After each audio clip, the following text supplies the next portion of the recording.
Shikshayati, platform for eminent authors, engaging teachers, successful students.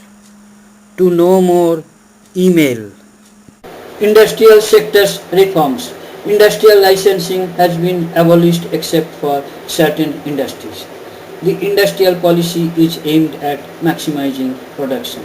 Through liberalization of economic policy, India is inviting greater foreign participation in capital formation. Reforms initiative. Defense production was reserved and opened to private sector through licensing. Private sector companies who is seeking entry into defense production requires minimum capital of investment of rupees 100 crores. Foreign investment is allowed up to 26% of capital employed by a private sector who is seeking entry into defense production. Tax Reforms Committee was formed for making reforms regarding direct and indirect tax laws.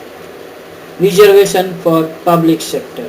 Only some key and sensitive industries are reserved for public sector enterprise and not open for private sector, like arms and ammunition and allied items of defense equipments, atomic energy, coal and lignite, mineral oils, specified minerals, railway transport.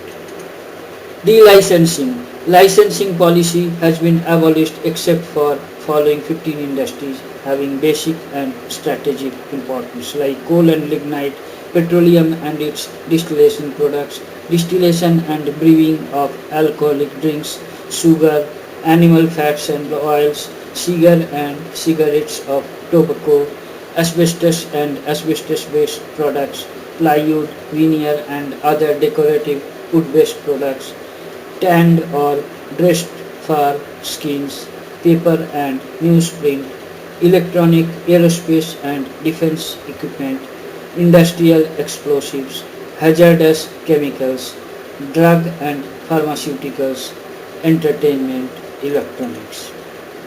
Automatic clearance of import of capital goods. Approval for import of capital goods where foreign exchange availability is ensured through foreign equity.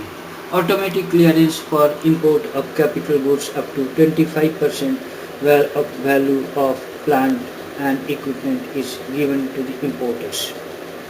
Exemption from registration. Entrepreneurs are free from registration schemes such as DGTD, and the entrepreneurs have to file only an information memorandum for setting up new projects or expansion of existing units. Thank you for watching the video. Kindly write your comments. Click on the red subscribe button at the bottom of the video to get more details and free ebook. Email us.